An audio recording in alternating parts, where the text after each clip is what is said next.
Hey, so I'm actually out in my backyard. It's starting to rain a little bit, so I'll try to make this quick.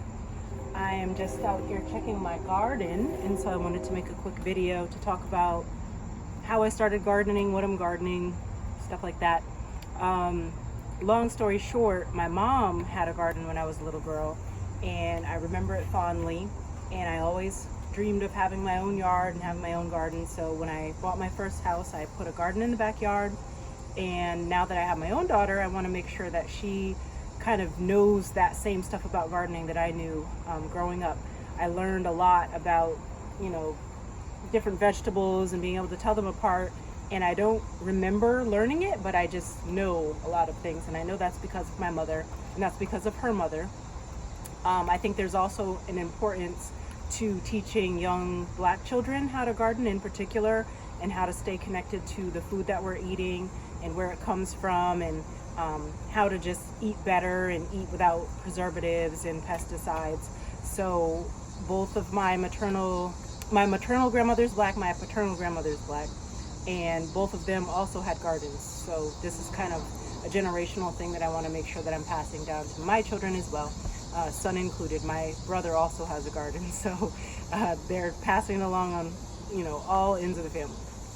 So I have a container garden here because we've only been here for about 2 years, and my first full garden year was the year that we moved in, so I wasn't sure about the soil or where to put anything, how the sun would be. And then the second year I was pregnant, so I did a container garden just to stay safe. There are a lot of things in the soil that can make you sick when you're pregnant, or affect your pregnancy. So you have to wear gloves, and you have to make sure there are no cats in your yard, things like that.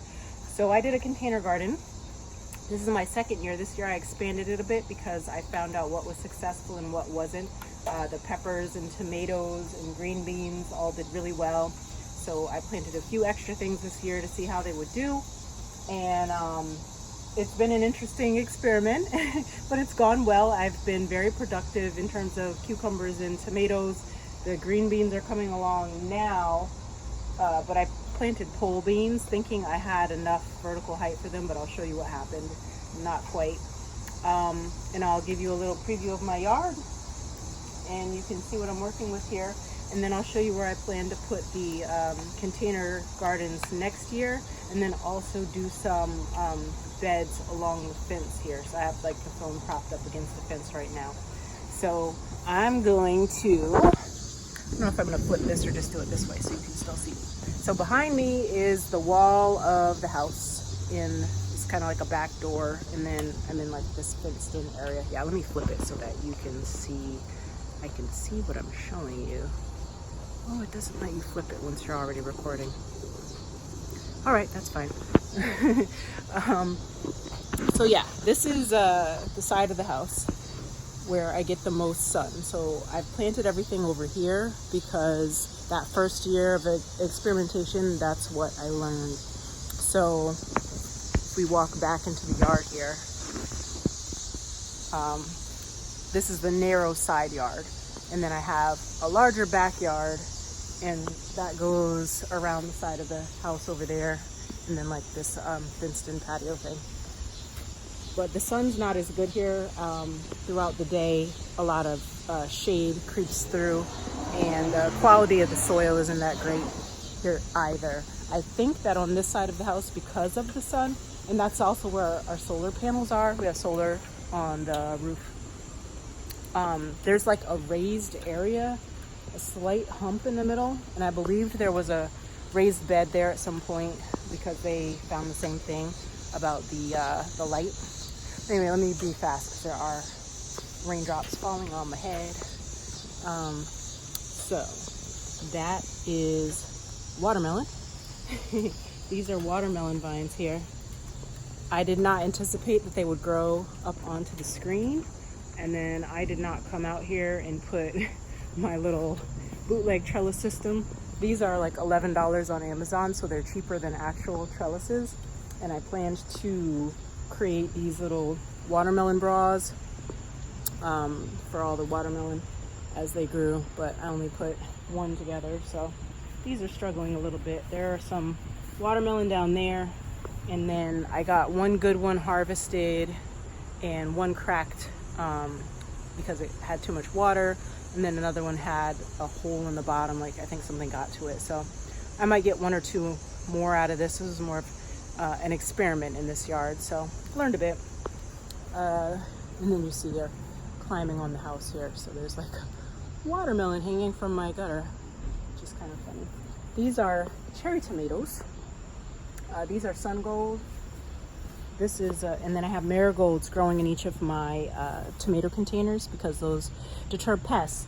And I think that's been pretty useful because this year I didn't get any, I mean, knock on wood, there's no wood.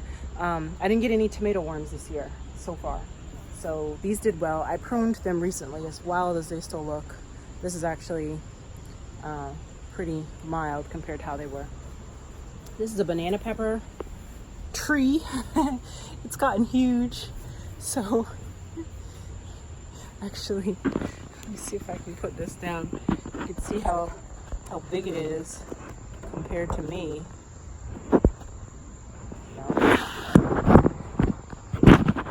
No. It's not gonna let me. That's all right. Well, anyway, it's about shoulder height. Look at that, huge plant. Next to it is a sun sugar cherry tomato plant. And that also has yellow tomatoes. We picked all of them recently, so there's a few coming in right here. Super sweet. It's like a 10 on the sweetness scale for tomato. They've been really yummy. Have a patio tomato plant with more marigolds down here. And then I have bell pepper plant. These are some sort of yellow bell pepper. I have a citronella plant, and for some reason I have some lamb quarters that popped up in there, which is fine. Those are edible and medicinal from what I understand, so I'm letting them grow. I have basil, another patio tomato plant that has a tomato down there. Marigold over here. And then these are my cucumbers. So we had a bout of cucumber beetle that I didn't want to treat with pesticides, and I also noticed that the plants were being very productive despite the beetles, and I just saw a cucumber. There's a cucumber in there. So I don't know if you can see it, but I'm gonna bring this guy inside since the plant isn't doing that well anyway. So I've been getting like 1 or 2 of these a day. Let me pull him. And they're better to pick when they are still rather small because they don't have seeds on the inside yet, and they're still on the sweet side. They get a little bit more bitter, and the skin gets a little harder, and the seeds mature. So just got that guy. But so these are wilting, and I have a feeling that the cucumber beetles got in there, and they might be eating the roots. But it's late August, it's mid to late August, so at this point, I'm probably gonna pull these anyway and put in some greens or something, and I'll put some dichotomous earth in the soil and turn it over pretty well to make sure that there's nothing still alive in there, or try to mitigate that. This is a pepper plant too down here. This was a green pepper plant, and then I have a couple more pepper plants. This is a Hungarian wax pepper plant here. I have some sage. And then these are like some sweet cherry bomb peppers, and I have a few that are almost ready to come in, and they are very sweet. They almost taste like tomatoes, really. And then that's thyme on the top step there, and then another thyme plant here. I actually like making jerk chicken, jerk shrimp, so I like to grow thyme in particular. That's another thing. At my old house, I gardened what people tended to grow. So I grew squash, I grew just everything I tried. And I don't eat squash, so I had all this squash and I never ate it. Or I'd bring it in and I'd struggle to figure out what to make with it that I would actually eat. And here at this house, my husband actually doesn't like cucumbers, but my daughter and I do, and my husband will eat them if I pickle them. So I've been pickling a lot of cucumbers, and my family loves tomatoes, so growing those, especially the cherry tomatoes that I can put in my daughter's lunches and that she can pick herself. Like, these are at a good height for her to come and pick all the yellow ones or the red ones. So these work for us. Rather than plant things that we don't eat just for the sake of planting them, I've gone away from that. I definitely use peppers. Peppers are also freezable, so are tomatoes. I grew carrots last year, and none of us are really a fan of raw carrots, especially when they're like the little baby ones. So I'm just not going to do that again. So next year I'll probably do peppers. I'm going to try peas, definitely cucumbers again, because these did really well. I'll probably try a brand of heirloom tomatoes once I get the container beds in. That's what I'm referring to on this side. So along this fence, there's great light over here, so I want to put in some beds. So I'll probably build some freestanding beds on the side there. But that's it in a nutshell. I see another cucumber hanging over here. Here's some other little baby cucumbers. They're actually not doing good because they're on vines that are in the process of dying. So I'm gonna pull them. I don't see why not. Oh, look at these guys. You'll have to excuse me, I'm seeing this stuff for the first time, so kind of excited. This little guy, he actually might grow a bit more. His vine is still green.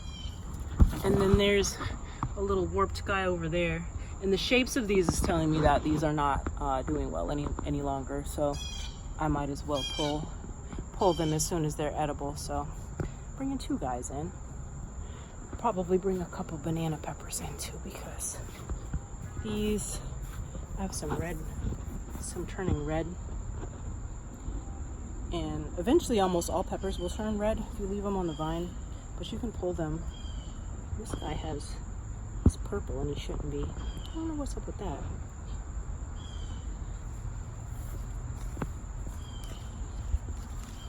But I have peppers all over the place.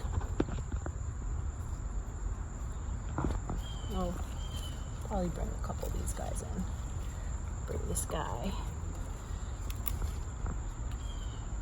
And the cool thing about peppers is when they're ready to come with you, see this little nodule that he's growing from? I can't see what I'm showing you. When they're ready to come, this kind of breaks off and you don't hurt the plant. Here. So I'll just bring a couple of these inside. There we go. I'm gonna let a couple of them go ahead and go red. These are sweet, so they'll just get a little bit sweeter. They won't go hot. So I'm gonna have a couple turning orange on here. I'm gonna leave them. I'll let them ripen on the plant. They're doing all right. But that's it. I'll keep you posted, and I have more to talk about regarding like my thoughts around gardening in general, and how it can be therapeutic, and just ways to do it when you don't have space, or ways to do it when you have space but you don't have time, which is kind of a scenario that I'm in, and how I keep them watered and take care of them, and how I involve my daughter, and how I'll be involving my son in the future. And then also what my husband thinks about it. He's very happy to eat the food and help me with the manual labor, but all this everyday coming out here stuff, not so much. Talk to you guys later.